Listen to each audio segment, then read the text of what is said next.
এই যে চরমোনাই একটা যে ওরস করে, এক ওরসে শুনছি যে 30-40 কোটি টাকা ওইখানে ইনকাম হয়, এই থেকে পুরো বছর চলে।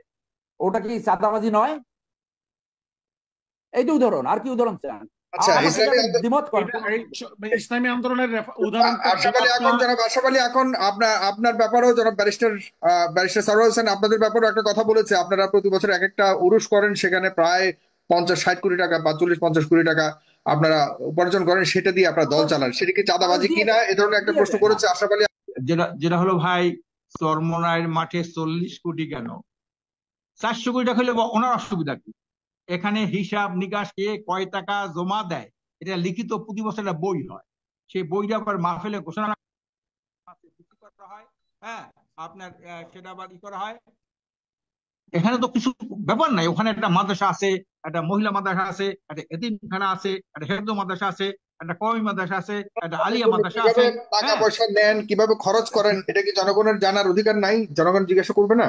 হ্যাঁ, জনগণ সেটা তো ছাপাই দেই আমরা, কত টাকা আয়, কত টাকা ব্যয়, কোন ব্যক্তি কত 20 টাকা দিল সেটা বইতে ছাপা হয়ে যায়। হ্যাঁ, কিন্তু ওখানে কি 20 টাকা পদ্ধতিতে দিল নেন বইতে সেটাকে ছাপা চাঁদা হয়ে যায়। বলা যায় হ্যাঁ, কিনা? আমরা চাঁদাবাজি নিয়েই কথা হচ্ছিল। এটাকে অনুদান, এটা হলো অনুদান। মানুষ সবের ন্যায়তে মানে সেখানে আপনারা যেটা মাদ্রাসার নিচ্ছেন ছাত্রদের এটা অনুদান, অনুদান। বিএনপি নিলে চাঁদা, এটা কি একটু অন্যরকম হয়ে গেল না? এইটা কি এটা চাঁদা নেয়? চাঁদা না তো অস্ত্র ধরে, চাঁদা নেয় অস্ত্র ধরে জোর করে। হুম। হ্যাঁ, আর এইটা তো জোর করে না, 20 টাকা দিলেও সেখানে সেটা নেয় তারা 20 টাকা। আর চাঁদা কেউ 20 টাকা নেয়, 10 টাকা নেয়? এখানে তো 5 টাকাও তো দেয়। কাজে এটাকে ইয়ানত বলে, আল্লাহর পথে দান বলে তারা। এই জন্য তারা এটা নেয়, এবং সেটা 100% সততা স্বচ্ছতা সেখানে বিরাজ করতেছে। কে কোন খাতে হাজার হাজার ছাত্র খাওয়া দাওয়া করতেছে। 6,000 একটা মহিলা মাদ্রাসা পর্যন্ত, এশিয়া মহাদেশের সবচেয়ে বড় মহিলা মাদ্রাসা চরমোনাইতে। এত কিছু হওয়ার পরে ওনারা কে 40 কোটি? 40 কোটি কেন, আরো তো কত কোটি টাকা ওঠে, 40 কোটি মাত্র। এগুলো সব 1 টাকা, 2 টাকা, 5 টাকা টোটাল টাকার হিসাব সেখানে আছে, এবং সেটা যথাযথভাবে সেখানে আমাদের আপনার পাগলা মসজিদে তো 40 কোটির উপরে আসে। আপনাদের কত আসে? তার ইসলামী আন্দোলনের কত আসে তাহলে বাৎসরিক? এটা যদি 40 কোটি মাত্র হলে, তাহলে প্রকৃতপক্ষে কত আসে? মাপ ফেললে আমরা হলো আন্দোলন করি জানমাল দিয়া, রাজনীতিকর্তার টাকা নিয়া, আর আন্দোলনকর্তার টাকা দিয়া।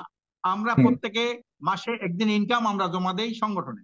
নেতা হুম। থেকে আমাদের আমির থেকে শুরু করে নিম্নতম পর্যায়ে একজন কর্মী, সেও কিন্তু মাসের একদিন ইনকাম সে আপনার সে যোগদান এই অনুদান হিসাবে দেয়। আমরা আমরা জান দিয়া, মাল দিয়া, সময় দিয়া, শ্রম দিয়ে আমরা আন্দোলন করি। এই যে গতকালকের যে এত বড় বিশাল লক্ষ লক্ষ মানুষের হয়েছে, আমাদের তো কোনো টাকা লস নাই। মানুষের টাকা খরচ করে টাকা আসে, এবং এলাকায় থেকে যে টাকা কালেকশন করছে তার একটা পার্সেন্টেজ আমাদের কেন্দ্রে জমা দেবে। কাজে এই জন্য আমরা টাকার রাজনীতি করি না। আমাদের কোনো ব্যাংক ব্যালেন্সও নাই ওইভাবে, আর টাকার কোনো অভাবও নাই। আমরা যদি মনে করি আমাদের 1 কোটি টাকা একটা খরচ দরকার আছে, আমরা জনগণের কাছে বললেই, নেতা কর্মীদের বললেই সেই 1 কোটি টাকা কালেকশন হয়ে যায়। কাজে এই জন্য অন্য রাজনীতি, অন্য দলের রাজনীতি আর আমাদের রাজনীতি সম্পূর্ণ ভিন্ন প্রকৃতির রাজনীতি, এটা বলতে হবে। আমরা এই যে লক্ষ লক্ষ মানুষ আপনি আসলো, খুব আমরা তো চমৎকার ভাবে খাওয়ান বলেছেন। দিলাম না, একটা চা খাওয়াইলাম না, গাড়ি ভাড়া দিলাম না, কিছুই তো করলাম না। তারা নিজের স্বতঃস্ফূর্ত ভাবে নিজের খাওয়া পড়া করে এই জনসভায় চলে আসলেন, তারা এই খুব মহাসমাজ চলে আসলেন। সুশৃঙ্খল ভাবে আপনাদের এই অনুষ্ঠান জন্য হয়েছে, ভাই, আমরা দেখেছি। এই কারণে জিজ্ঞাসা করা, আপনারা এত চমৎকার ভাবে অনুষ্ঠান করেছেন, এর পেছনের আসলে আর্থিক যোগান কে দিয়েছে? আপনি স্পষ্ট করে বলেছেন